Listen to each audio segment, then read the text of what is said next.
Now, I wonder if did that come out cruddy again, I wonder, on the recording. We'll have to see. We'll have to see. Maybe it's the fact that, maybe it's something that happened like when I put it together. Maybe I should change it anyway. Maybe it's time to change, Alice. You ever think? Let me tell you what's going on. I am going to make an RFP. Do you know what an RFP is, Alice? Request for a proposal? Yes, indeed. I would like to offer an RFP to Deslock. Do you know who Deslock is? Nope. Okay. He is somebody who fired nuclear comets at the planet Earth, destroying it, resulting in the fleeing of the remnants of the human race, many of whom went to battle Deslock on the Argo. Oh, this is that show again. The wave motion gun. Exactly. I'm also going to put an RFP out to Vladimir Putin, an RFP out to the country of Pakistan, as Obama would say. Mm-hmm. Iran? An RFP out to, I don't think Iran is ready yet. I don't trust their crap. Okay. But an RFP to China and ask for a Kim Jong-un? Yes. I would like to request proposal for whatever variation of nuclear annihilation they would like to visit upon us. And I think it is time for this country to go.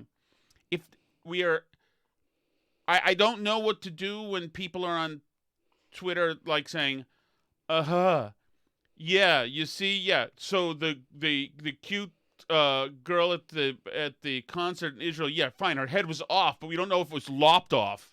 At the same time, where for some reason the court artist has made Sam Bankman-Fried look like some chiseled. It's very weird because they make everybody on Earth look terrible. Do you remember that they made like Tom Brady super ugly? Yes. And like they make everybody look awful. But this courtroom artist made him look like some kind of anime hero or something with like chiseled cheekbones, and he's fat and he's gross looking. Yes, he's like in the Hall of Fame of gross looking. And he's somehow in the courtroom artist has made him into like this superhero looking dude with floppy hair and stuff. Yeah, and here's the New York Times. Here's the New York Times from today. Prime Minister Benjamin Netanyahu's office identified the woman in the hostage video as Danielle Eloni, Yelena Trepnova in Riman Kirsch, calling the footage cruel psychological propaganda in a statement.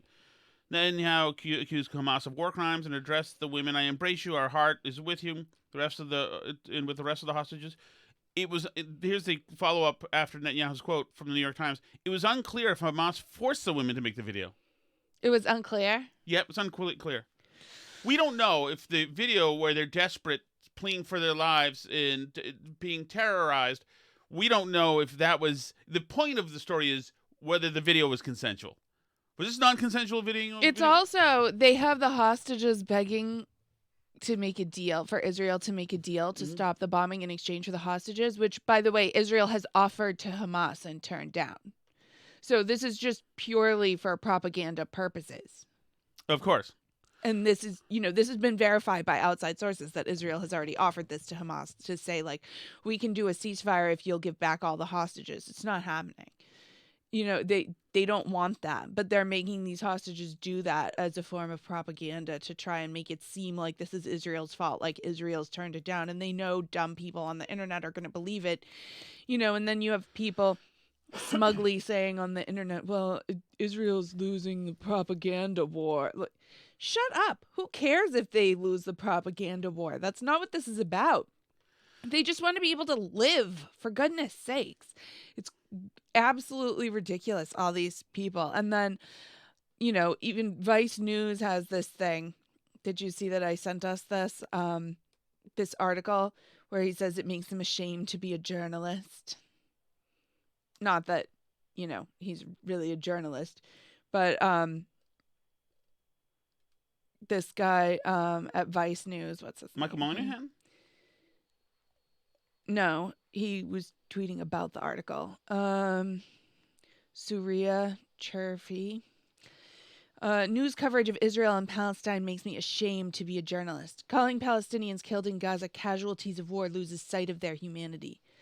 For over 3 weeks now, social media feeds have been flooded with content about the crisis in Israel and Palestine. And since I, like you, live in a bubble where everyone more or less shares my opinions, the majority of these posts have been in support of Palestinians. But this is not the type of information we're seeing in the mainstream media, as numerous outlets frequently adopt the Israeli government's version of events without counterbalancing it with Palestinian perspectives. This leaves the average person with the impression the conflict is simply too complex to understand, let alone form an opinion around. In reality, you don't need to be an expert to understand what's happening. It's one state colonizing another. As Europeans, we should all know about shouldn't this we? dude writes for Vice? Yes.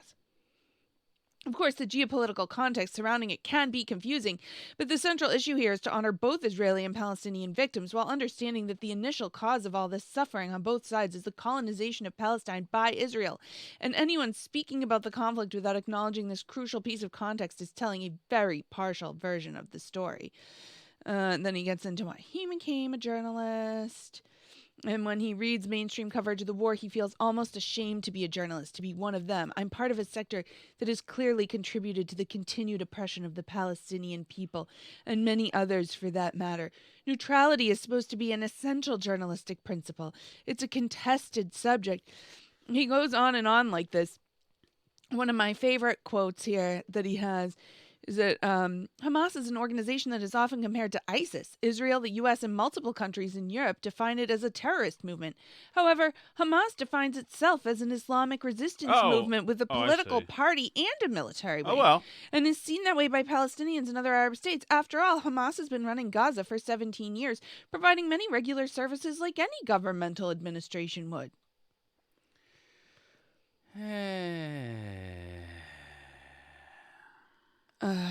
But it goes, he goes on and on about the bias in the media against the poor Palestinians and how it's so unfair.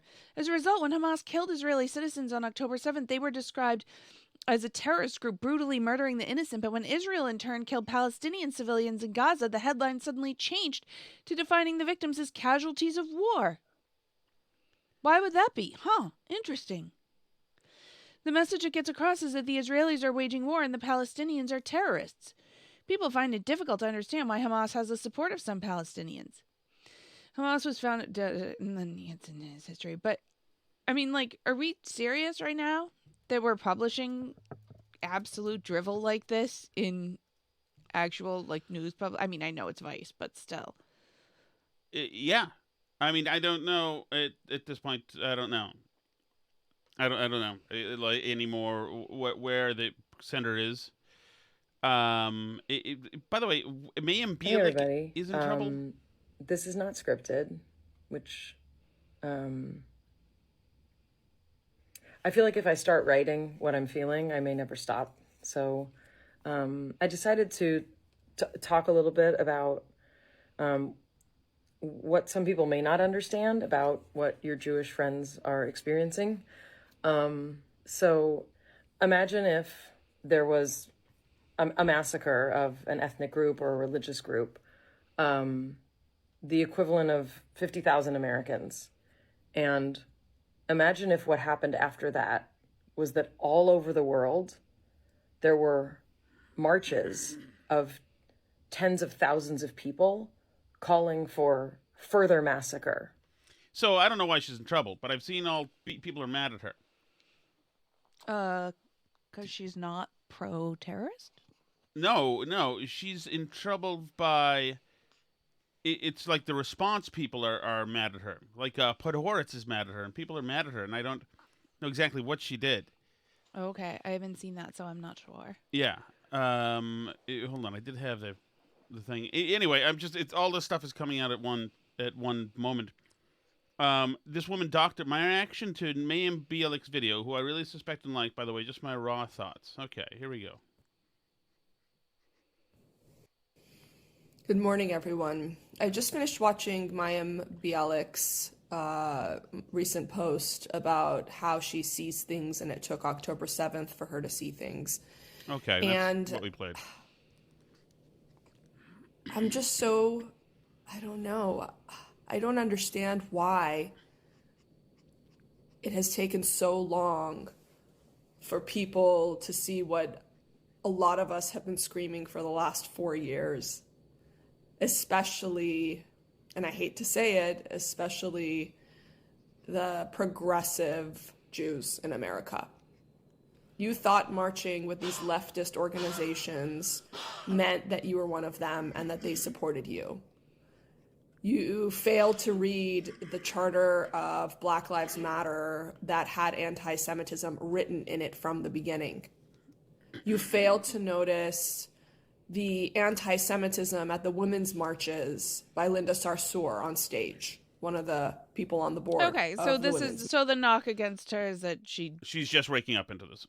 Well, I mean, I think there's degrees of being aware that there's anti-Semitism on the left. I think plenty of Jewish people have known that there's been anti-Semitism on the left for a long time, but didn't realize the extent to which it had spread and was mainstreamed among young people and the by left. The way, and this lady, Dr. Sheila Nazarian, who by the way, I don't like her bona fides, board certified plastic surgeon in Beverly Hills. But the fact is that hardly anybody really expected this to look like it's looking right now. right. Nobody was saying it. By the way, you're going to see in the streets that everybody's going to say kill the Jews, and it's going to be perfectly mainstreamed in America. Nobody's saying it. Second of all, we've completely diluted for political and cultural purposes the term racism and hate and anti-Semitism, etc. You've cheapened these things. These terms mean nothing anymore. They mean nothing anymore because you needed to make it something that was omnipresent to get whatever goal you needed to push. And I think that's like a lot of where you're seeing the shock is that, you heard them say it on the commentary podcast today. Like the phrase "all lives matter" was so offensive as, you should be able to get people fired for it not that long ago. And yet somehow like kill all the Jews is not as offensive. That's right. like a freedom of speech. You can't stop people from saying that. But saying all lives matter, that like requires an investigation and the job offer to be rescinded and everything else. They should be kicked out of the school then. And you're hearing a lot of people, especially Jewish commentators that I really respect, say that we're seeing around the United States crystal knocked. And I understand that the sounds probably are very similar because there are mobs running through neighborhoods, etc. And it's not quite crystal knocked yet, obviously. Most of these people, I think the most violent, loud ones, I'm not talking about the dudes from Brown University who are going out to try to show, how impassioned they are about the oppressed so that they chicks might think they're somebody they should have sex with. But like for a lot of these people who are like Palestinians who are calling for kill the Jews in the streets in the United States, these are animals. These people are no bueno. And you can tell me about 1948 till the fucking cows come home. I don't care. If you're saying kill the Jews in the streets in this country, you're a goddamn animal. So that, I don't think anybody saw coming. Yeah, there's a bunch of people who like aren't ready for civilization. No, and sure as... And that's like why ultimately, because a lot of people will go like, well, how did anybody decide like the Jews and the Palestinians in the Middle East are the same color? Like, there's nobody's whiter than another, really. Like, how did they decide that the Jews are the white people in this scenario? And I think, like, ultimately that's the answer is because Israel is having a civilized Western country where there's, like, malls and cafes and people go out on the street. Not that none of that exists in Gaza, because some of it does. But overall, Israel's the West. Well, right. Israel's civilization. Israel is moving forward and... living in 2023, and the Gaza Strip is not. As demonstrated by what our friend Advice was saying, like Hamas has been running it for 17 years. They could have a country too. Right, yes. But the thing is that Hamas runs this like a crime thug operation, a syndicate, which is what it is. They take all of the resources and all of the aid and use it for themselves. Right. They've got plenty of gasoline and energy to enrich and themselves and live in Qatar and bomb Israel. Yes, that's exactly right. This is a criminal organization. These people, and there's no it's to the extent that it is obviously still. I mean, this doctor is saying this.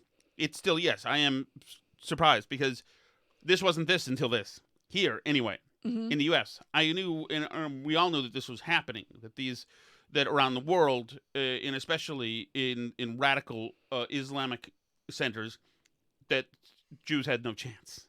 Well, right. And, there's always like the Islamophobia and the peaceful Muslims talking points and all this stuff. And clearly, it is not all Muslims. There are a lot of Muslims who would also like to live in civilization. And obviously, the biggest victims of Islamic terrorism are other Muslims. That's like the number one victims of terror are Muslims. So whether it's like Sunni Shia violence or, honor killings or whatever it is, there's the victimhood goes a lot of ways, and it's not all Muslims, but it's a sizable enough minority of Muslims that it's really, really problematic. It's like a third of the population of a lot of these countries. And then when they move into the West, when they move to France and to England and to Germany and to the United States and to Canada, it really is enough people to cause a lot of problems. If a third of the country supports terrorism, if a third of the immigrants support terrorism, that's a lot of people. Thousands and thousands of people. And you're seeing it now. I mean, like, I asked you this today, like during the Iran hostage crisis, I know you said there were like rallies and stuff, like especially when they were free, but was there the Iran hostage crisis? Did anybody have a rally like in support of Iran? Like, did anybody, I mean, wouldn't that have been like unthinkable at the time? No, I know a friend of mine who actually listens to this podcast told me, as a matter of fact, that when the hostage crisis happened, when the Americans were taking the hostage, they rolled out from their neighborhoods looking for celebrating Iranians in order to engage them. These are guys who were like 20 at the time. Right. But did not find anything. But no, obviously, no. And this is an attack on civilians we're talking about. It's civilians here. And so, the thing, and here's another thing. And listen to Kamala Harris today. Here's another thing that's worth mentioning. Mm-hmm. It is very important that there be no conflation between Hamas and the Palestinians.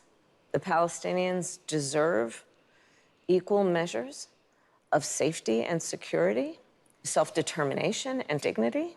And we have been very clear that the rules of war must be adhered to, and that there be humanitarian aid that flows. By the way... Hold on. Okay. There can't be humanitarian aid that flows because it flows to Hamas. Right. Okay? It's not flowing to Palestinians. By the way, one other thing is that if you look at the coalition of attackers who attacked on October 7th, there was some like elite trained up Iranian trained Hamas, obviously, and Islamic Guard or whatever they're called, the Palestinian Guard, whatever they're called, a few different kind of sects. And then there was a flood of Palestinians who were just let in to rock and roll and have a little fun while they're at it. And so I'm not going to condemn every Palestinian, but some Palestinians absolutely got in the action and did horrific things to people in burning kibbutzes and unspeakable things, and enjoyed every minute of it and videotaped it. Well, yeah, and I think that the Biden administration is being a little cute here because they're afraid of their own voters, where they're trying to, like they sent out Jake Sullivan to say this stuff too, and now Kamala Harris, and like they have to follow the rules of war, and they're staying kind of vague. But there is no rule of war that says you have to make it so civilians don't ever die. Well, right. That's not a rule of war. So it's not a war crime every time any civilian dies in Gaza. What Hamas did in Israel absolutely is a war crime, where you deliberately target the elderly and little children and murder children in brutal and despicable way, like personally face to face, and rape people and all these parade dead bodies around. That's all war crimes. Yes. Clearly. Yes. But bombing the terrorist base where they're hiding behind a bunch of kids is not a war crime. Just because they put kids in front of it. It doesn't work like that. And there is no understanding of war and like the rules of war and the rules of engagement, other than total pacifism, like 100% pacifism that says there's no circumstance in which civilians can ever be killed. Of course. And it's like everybody's pretending that they don't know this, and everybody's pretending too. I don't know where people get this stuff.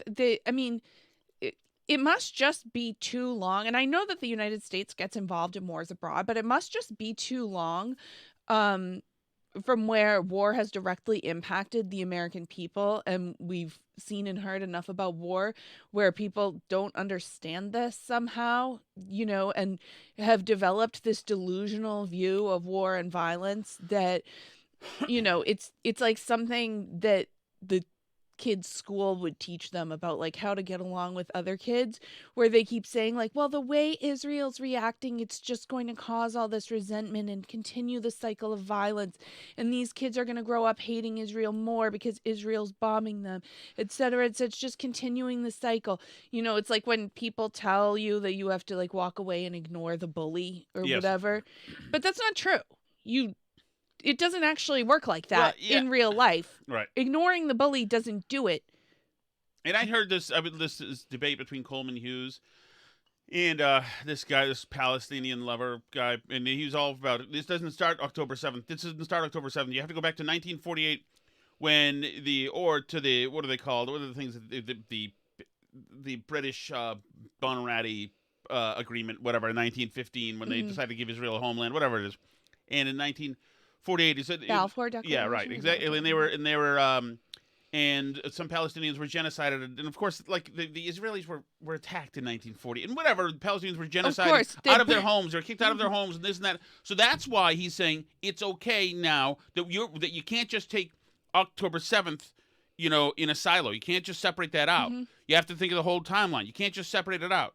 So because at 1948, kicked out of homes in neighborhoods equals you get to put the girl on Facebook while you rape her and kill the baby and everything like that into her family. So there's context. So no, you can't allow them. Well, if by that measure, then okay, then if you're Israel, it should be, well, look at October 7th, green light. That's the ante's been upped because of people having to move and being inconvenienced and being genocided, which I think the Israelis Jews know something about. That we're allowed to do anything, and you have to look back at context. Well, okay, then is it fine then if Israel does exactly what Palestine did the Hamas did? It's bullshit. And they would never, obviously, because they're like a civilized country with a real organized army. Which is of course the thing that you're not allowed to say. One country's following rules and one isn't. Correct. And they're given all the excuses in the world. The genocide of the left and their open air prison and this and that. Like, there's nothing plus nothing equals the raping and beheading of women and children, civilians. Nothing plus nothing equals that. So you can tell me that the Israelis have been MFs for 75 years. That's fine. You still don't get to saw the heads off. Unless, of course, you're a savage who doesn't belong in this century. Right. I mean, and ultimately, that's what's happening in Israel and in the Gaza Strip right now, is that you have one side that is not capable of letting not even Israel, but letting their own citizens, their own civilians live a prosperous and a free life. And ironically, like with all the talk about occupation, in a lot of ways, the people in the Gaza Strip would be much better off in Israel. You know what I'm saying? And I know that, Israel's not always perfect with how, they treat religious minorities in Israel and stuff. But, it seems like it's a lot better than how things are going in Gaza. And by the way, in Gaza, there are 0 Jewish people. Yep. There are Arab Muslims and Christians living in Israel, and they might not always, approve of what the Israeli government is doing, but they can live there. And like, aside from the rockets from Gaza, they're in pretty good shape and, in terms of their physical safety and stuff. Whereas you cannot say the same for people in the Gaza Strip, where they're more likely to be killed, honestly, by rockets from their own stupid side than they are from Israel for the most part. And, you can't Are there civilians dying in Gaza? Of course there are. Of course there are. You know, Justin Amash has said this too, but he's had cousins die who are Arab Christians who are in Gaza and stuff. It's obviously a very sad situation and a terrible situation, but this can't go on like this forever. Well, you're right. You can't. So that's why Israel has no choice. They can either all die or they can go kill the terrorists. But now everybody's got a big problem with us killing the terrorists, and it sucks. Living in Gaza sucks. Sorry about that. You know, you have a better chance. Hamas is openly joking about the fact that all of the civilian welfare and well-being is going into rockets. Is the responsibility of the global community, right, and the UN and things like that. So they're saying yes, everything else is theirs. It's not their job to take care of the people. It's their job to take care of Hamas. Yeah, it says the so-called government of the Gaza Strip. It's absolutely a mess. It's tragic on all sides, but it's also, I mean, for anybody to suggest that Israel's not following rules of engagement when they go above and beyond and way out of their way to do so and to try and stay away from civilians, it's just disingenuous. And the people doing it online are either, you know, they either know what they're doing and they're spreading propaganda deliberately, or they are, you know, they're fools who are taken in by this propaganda and stuff. You know, they're just like the girl we played yesterday who's saying she remembers when we went into Iraq and then expanded the war into Afghanistan. Like, they're just idiots that don't know anything at all. So let's switch to politics for a second here. Yeah. This thing is supposed to be a big gotcha moment on the PBD show. What's his name? Patrick Bet David. Right. He had DeSantis on. DeSantis actually gave a great interview. We ran out of time yesterday on one of the Sunday shows. He was on point. But Patrick Bet David brings this thing up about DeSantis wearing lifts, essentially, to make it seem taller. I'm sure your marketing team points out how they're trying to troll you in the marketplace. Okay, I'm sure they're doing that. Can you bring this one clip? I know you were on, what do you call it? On, what was it? Bill Maher, and Bill Maher talked about the boots. I've seen you walk with these boots. Go ahead and play this clip. This on TikTok went viral. It doesn't have 1 million views. It doesn't have, 10 million views. This thing's got 1.2 million likes. And some people are wondering, what are they? I don't even, I haven't seen that. They've not shown this to you. Okay, No. What they're trying to say with this is that in your boots, you have heels. No. That's what they're trying to say. Those are just standard off-the-rack Lucchese. How tall are you? How tall are you, Governor? How tall 5'11". 5'11"? Okay. Why don't you wear tennis shoes and dress shoes? I do wear tennis shoes when I work out. Yeah, 100%. You do? Yep. Okay. I got a gift for you. I'd love for you to wear, okay, I shop at Ferragamo, okay, and I don't accept gifts. I can't accept it. I totally get it. I'm sorry. And that's supposed to be, wow, the gotcha moment. I don't think it did anything. What's going on here? You know, there's this, and it's a bunch of Trump people obviously saying, this is it. Boom, wow. He made fun of him for the lifts. He's a short guy. He's a flying frig. Nobody cares, okay? Yeah. Trump's a fat guy. Doesn't really matter, okay? It doesn't matter. But it's part of this thing where I think that a lot of times these pylons have the opposite result. Right. I think this cheap crap against DeSantis, the personal stuff or the short guy stuff or whatever, he did the right thing in COVID when nobody else did. That's all that frigging matters. And it's BS. Now, him embracing being Maverick from Top Gun 2, that's money not well spent. Super corny. But like this, it has diminishing returns. You know who else is looking pretty effing good in the same kind of way as far as I'm concerned? With people attacking her in the last couple of weeks with viral videos? Who? Hillary Clinton. Huh. She's talking like an adult.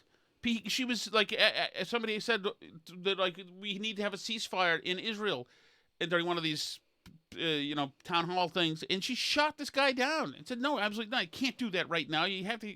Not only internally is it impossible politically, but it's like, guys, you don't.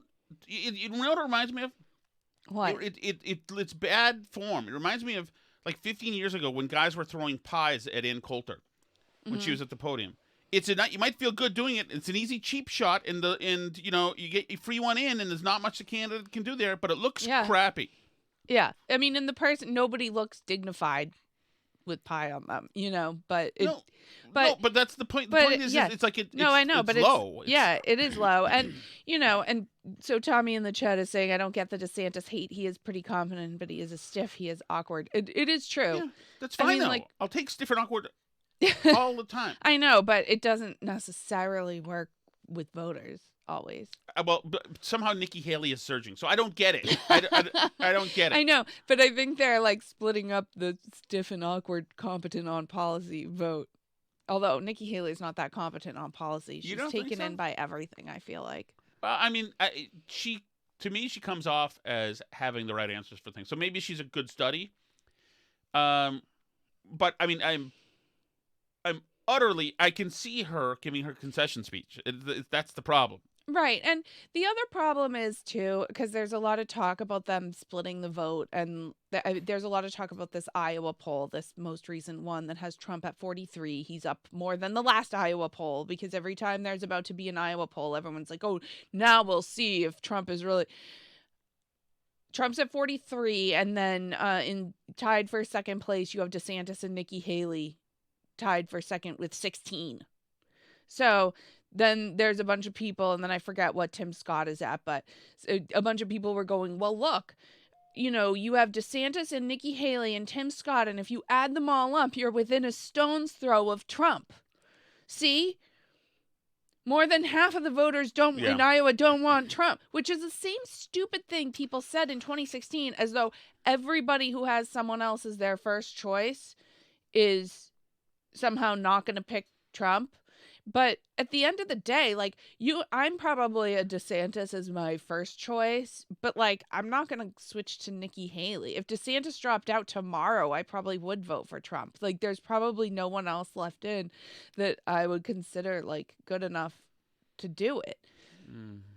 I mean, assuming you're on board with Trump, but assuming that you were but it's a religious quest. Right, but assuming you were still on board with DeSantis, if DeSantis dropped out, who would be your next pick out of the non-Trump people that are in there? I mean, Christie? I mean, I like Christie. I always have. I mean, he is as much a... But he's got major Trump derangement syndrome. He's a common whore. He's not a Trump derangement guy. He's just playing it. He's got nothing. Might as well be this guy. We'll see. Lightning strikes. Maybe it works. He allows But would you switch to Nikki Haley if DeSantis dropped out? Or Tim Scott? Yeah, he's they're just not ready. They're done. Who else is there? Vivek? Vivek's dropped a lot. Yeah, Vivek apologized for being him, which is not a good look. Yeah. I apologize for coming off as the jerk I am. Which I liked he was a trouble starter jerk. Yeah. Who else is there? I think that's everybody's serious. They're saying Tim Scott might not even make the next debate, and maybe he'll drop out and stuff. Yeah, I mean, is Asa Hutchinson gone? Did he officially leave us alone? I don't even know if some of these people are still in or not, because they're such non-entities. It's so lame. But yeah, I mean, I think that's pretty much it for who's seriously still in. And the only reason I don't think DeSantis is going to drop out anytime soon, I think he'll at least wait until the caucuses. But, the only reason I think he's not going to drop out is that all of these sort of more normal candidates, the non-Trump candidates, they're all kind of waiting to see if something happens to Trump. If he implodes somehow, if he runs out of money, if he has some kind of health problem, if something more dangerous for him legally happens, and they're waiting for lightning to strike the Trump campaign and to be ready in case it does. But at this point, the DeSantis campaign, unless something major rocks this race, the DeSantis campaign is not in any kind of position to be a serious threat to Trump right now. And all these delusional pundits who are talking about, oh, I know Iowa, blah, blah, blah. This is not really going to come out this way. It's do you remember 2012 with Karl Rove with his clipboard still drawing he still Yeah, he ran had back to the back of his little war room. whiteboard. He was like sure that there was still a way. Oh no, they're calling these all wrong. You'll see, there's still a path. You're gonna see this is gonna come. Like that's what it feels like. All these people talking about how they know Iowa, and there's some big Iowa endorsements coming, and the governor of Iowa hasn't endorsed yet. You're gonna see.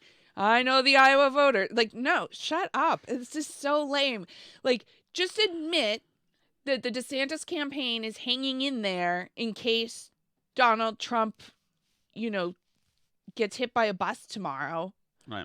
And that there's no other way that something's going to happen here. They're waiting for such a kind of like black swan event to happen here to the presidential campaign. It's really like kind of pathetic. Yeah. Yeah, but then again, it's. I mean, what are you gonna do? The problem is the indictments. That's the problem. Yeah, This guy's spending most of his time in courtrooms defending himself from BS corruption. Letitia James is a psychotic. She is a psycho. Her ranting about how Trump needs to go down. It's like, okay, she's not a DA or an AG. She's not. She may be a lot of things. In other news, Alice. This audio from EEI with that hockey player who had his neck slashed. That is not good. I wish I could think it was block on purpose. that by the video way. from my Hall feed. Some people don't. Cullinane got his paws on. Of course, people have turned it into a race thing now. Oh God, let's not even. Here's the EEI morning show, the Greg Hill show with Greg Hill. I don't know the woman, and then you hear Curtis chime in here. I did. I watched it, unfortunately, like 5 times yesterday. Yeah. I wanted to skate to the neck when Mac threw that pick. Oh. Well, I mean, that's what a lot. You hear that? Yeah. It's edgy. It's edgy. I don't have much. I have interacted with Curtis briefly a couple times in my life. I've always found him to be a nice guy. I hope he doesn't get in trouble for that. That said, I know. Oof. In slightly poor taste, but yeah, it's turned into a whole thing. I would think. I mean, like, I don't know that much about the laws in England, which is where this happened. The guy's like a former NHL player who died, but I would think that it would at least be manslaughter charges. It looked pretty damn. I mean, well, I think it has to be. If somebody kills another person, it needs to be something. Somebody did get killed by somebody, right? I mean, yeah, and I think it's so they're like calling it a freak accident, but it's so unusual for stuff like that to happen. And the only other one that like you were telling me about, or that you'll see people talking about online, like so clearly is so much more accidental than this they looks skated on over the tape. goalie's neck. Yeah. I mean, things happen, but and I know that sometimes video can be misleading, especially when you slow it down and like hyper analyze it. But it's just very haunting because the guy is like just skating off for a second and then he's done. Hideous, the video. Yeah. It's like a terrible thing. I don't want to see it in my feed Let's anymore. cheer ourselves up with this Andrew Dice Clay thing. Okay, let's go. Yeah, this is Vice again. This is a show called The Dark Side of Comedy, and they are exposing a subject here that needs to be spotlighted. For a comedian to create a character that is rooted in sexism, racism, and homophobia, but they're saying, oh, but it's just a character. Well, is the audience picking up on that nuance? Brooklyn, we don't have any gay people. They're all dead. All we got is a big sign that says, "Welcome to Brooklyn, 4th largest city in America with this dead hanging off the pole." If people go to a comedy show and they hear a joke about gay people, and their takeaway is that gay people are less than, they're second-class citizens, they don't deserve Like rights, the they scary deserve music. to die. Yeah. Comedy clubs ain't for this chick. That's what I would say. Andrew Dice Clay was effing hilarious and highly offensive, and it was hilarious. And yes, there are all sorts of people who were in the receiving ends of his stuff. Eddie Murphy used to do the same thing. He was highly offensive. I'm all for comedians saying whatever the F they want. I'm all for it. Go out there. What's his name? The one who's on my side now. Russell Brand, right after 9/11, went on MTV dressed as Osama bin Laden. It's a bit. It's rolling the dice. It's in Lower Manhattan. Yeah.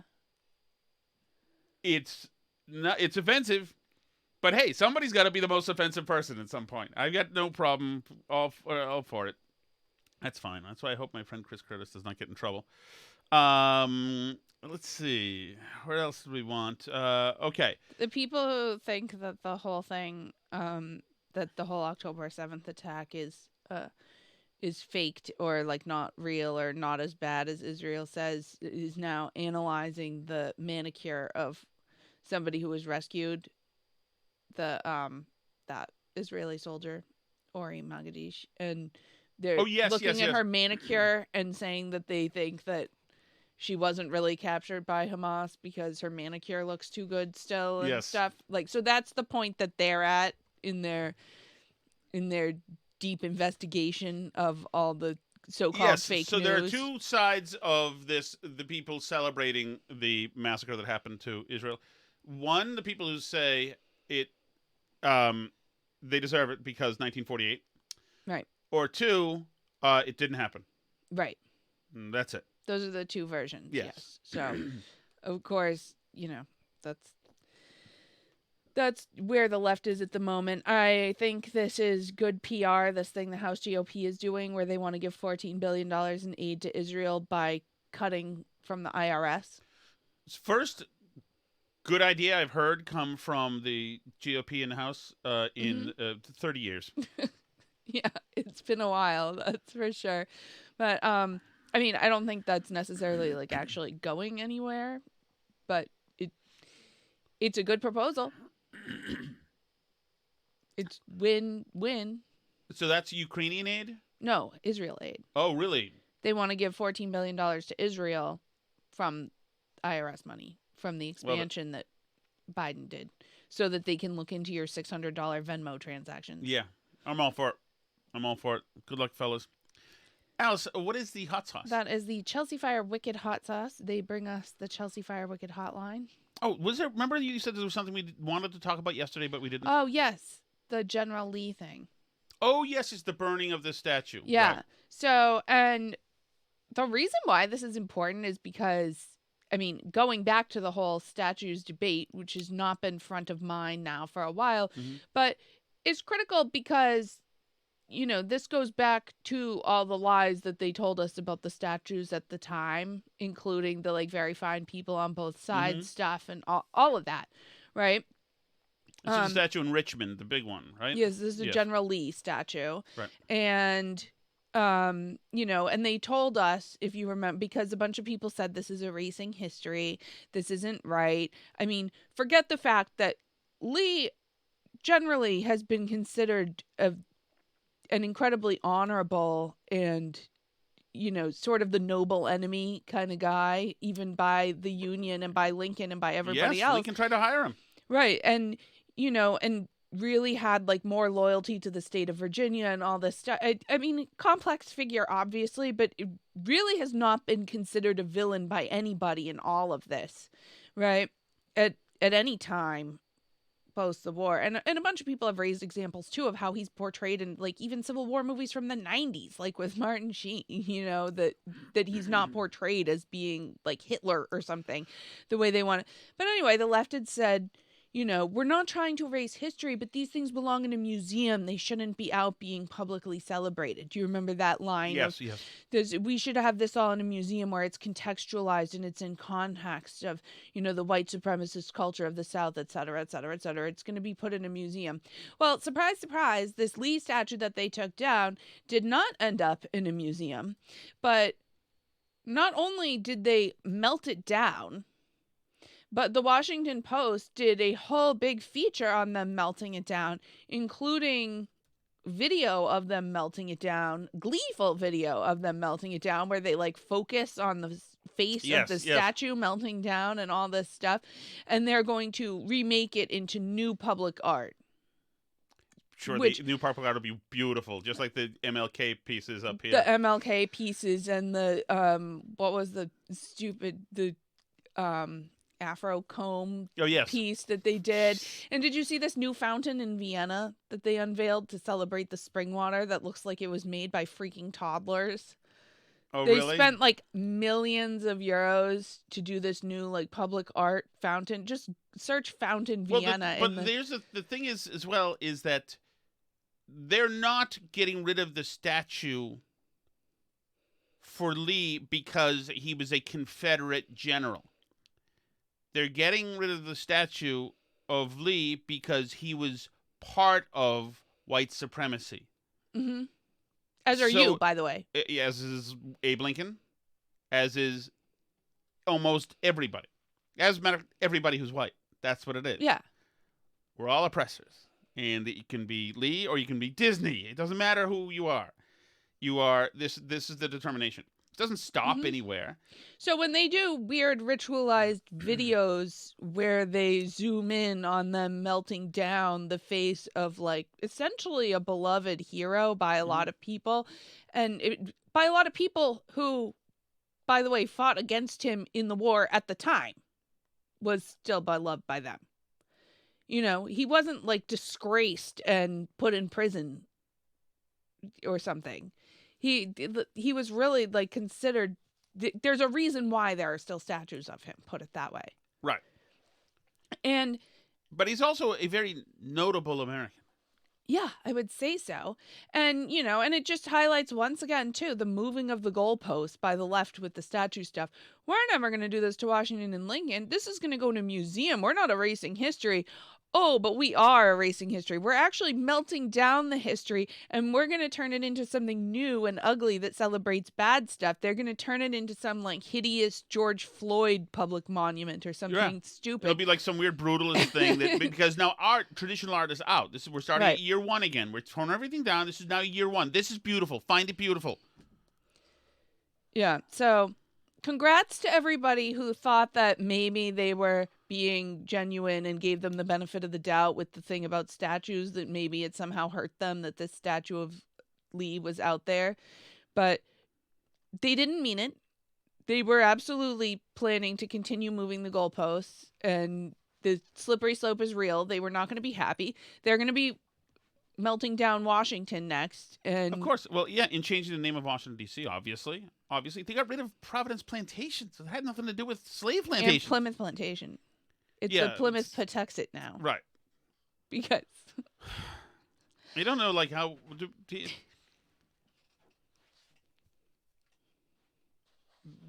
what we currently have here in the United States, what came out of... There is a direct line of what we have here now and the people on the Mayflower. Right. It was a project they embarked on. Sometimes adjacent to Native Americans, sometimes despite Native Americans. Mm-hmm. But it was their project. It was a project of people who were products of the Enlightenment, who had certain values and certain beliefs in science, exploration, Judeo-Christian principles at work that it took to do this thing and make civilization happen. And there were all sorts of bumping up against each other. But I'm sorry. The story of the Patuxent Indians can be part of the story of the Pilgrims, but they ain't the story. So you can rename it all you want. You can even erase the Pilgrims and just say it was all Patuxent Indians that came in the ship and said, but it's not. Sorry about that. That's not what this country is. This country is not the outgrowth of the incredible discovery, technology, democracy building of the Patuxent Indians. It's simply not. Of course not. No, and, you know, but they've made it very clear over the last few years, but especially recently, like exactly what they think of colonizers and white supremacists and everybody else. So, you know, if you don't get it by now with them doing this thing with melting down the Lee statue, all excited. And also, you know, all college campuses, the awesome rapes and stuff that happened in Hamas. Yeah, I mean, good luck, but I don't know that you're ever going to see what's happening on the American left right now. Cause no, we're coming to, this is a crossroads. The end of the line. Yeah, it is. It is. Alice, what is the hot sauce again? It is the Chelsea Fire Wicked hot sauce. Naming convention, anonymous. Okay. 12 seconds, though, because that's... Who do you think it is? That's short Tim for... and Canton? There's a 37-second one. I'm going to say this is Steve from Gloucester. Next Okay. one's Tim and Canton. Tom, Yes. the truth in the rumor that Gina from the Fat Cactus was your waitress when you were crowned the El Gigante champion? She was not. There was a woman, though, but she was nowhere. First of all, I would not have gotten the Taco Gigante. I would have gotten like aluminum siding or something because Gina did not. Gina was the most beautiful woman who's ever worked in food and beverage. But she was not a genius. No, this would have never happened. I think this woman actually who was serving us was a assistant manager because she brought our plates. She was in plain clothes. We brought our plates to the manager to be verified. But I would love to find Gina. Steve, I thought you were looking into Gina. Man, what a beauty. What a beauty, Alice. Okay, here we go, Alice. Ready? BBP. Burn Barrel Podcast. KFW. Kevin from Wins. .pdf. Kerry from Winchester? No, Kerry from Winchester. Oh, that's Could nice. be. .pdf. Okay. PDF. Public display of that's what does PDF stand Portable for? document format. Okay. .final. I don't know. .v2. Is that a buzz bomb? .final. Thank you for the naming convention use. I'm not sure the nomenclature has been clearly defined anywhere. Here we go. Is this thing on? Hey. Hi.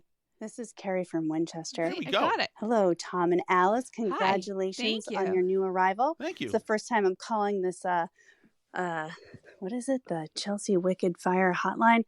I'm a little nervous. I'm not going to lie. I don't like talking to people. I'd rather email you guys You're stuff. great. And by the way, I have made it known that my first ever kiss was Carrie from Winchester. Not this one, but another A different Carrie. From Carrie Winchester. Oliver lived up the street from me. 1978, Alice. Anyway, I just watched the Patreon, and I usually just listen. However, I'm so glad I watched because for those who don't have the Patreon, here's what I saw. I saw that new baby, and he is cute, and he's holding up his neck rather well. Welcome, Peter Rabbit. I saw Tom take a hard seltzer and wipe his face with it. I was a little confused as to what He was likes going to on cool his eyes. Yeah, I use it as a cold compress on my eyes. It feels good. I like cold things on my eyes. My eyes have been tired since like 1988. And I saw Alice and Cyril freaking out because there was a bug in the room, which was kind of comical and reminded me a lot of me. Yes. But anyway, I just wanted to congratulate you guys and thank you for, entertaining me and educating the masses on all the insanity that's happening in the world. And I hope that I mark this correctly because I don't want to get in trouble with however I don't know, file your file naming system, but whatever. So anyway, again, Carrie from Winchester, good to chat. See you back. Good to chat. What am I talking about? Yes. Anyway, I told you I get nervous on this stuff. Anyway, have an awesome day. Great Bye. message. Carrie from Great Winchester. call. Carrie, Thank we you. were in your town today, as a matter of That fact. is true. Cyril and I were, or Anson and I were hiding from In the your bug. town today, a lot of construction, road work Yeah, on Cross lots Street. of detours. We would have doubled back and we went out through Woburn, which is also a mistake today, but we should have said hi. Next time, Carrie. Do we hit her up next time, Alice? Is that what we do? Where do you I don't know. Where do you meet up with people in Winchester nowadays? Down White Hen, kid. Okay. Parking lot. White Hen is gone, though, unfortunately. So I don't know where people... The Black Horse Tavern? I guess Is that that's still there I now? guess that's where you hang out. I guess that's where you hang out. Okay. Actually, the proprietor of the Black Horse Tavern, I don't know if he still is, but the original one, I believe, at one point in the late 80s, took me into custody, Alice, when he was a police officer. Really? Yeah. Indeed. Isn't it crazy how far Mike Pence's political career fell after he didn't support Trump leading up to January 6th? Yeah. I mean, had Trump not won, but Pence challenged him, I'm sure he would have been way up in the ratings. And to see how bad he fell just shows how much the right is so loyal to Trump. It's unbelievable. Yeah. Well, I mean, I don't know. I mean, honestly, like guys like Montante, like they really believe that like Pence should have pulled some acrobatics and like designated Trump as president. Yeah, I don't know what they wanted from him. I don't know that there's like a secret out in the Constitution where like the vice president gets to throw out the certified results from the states. Yeah, no. Because I wouldn't want Kamala Harris deciding whether or not like Florida's or Georgia's electoral votes count. Like, no. Do you think that Kamala Harris in early 2025 has the right to like decide whether or not the votes from a state are legitimate? Like, I don't think the Constitution has a clause like that. No, the framers weren't sitting around saying, you know, absolutely we're going to go with electors to try to get the voice of the people, except if a guy named Mike wants somebody else to be president and he gets a shot at it.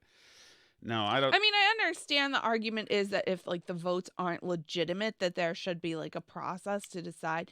But I tend to want to err on the side of like the states get to decide if their votes are legitimate, and if the state legislatures and the court system says these are the legitimate votes of our state, that I think that Congress, under the auspices of the vice president, has to do that. The funny thing is, Alice, if this election.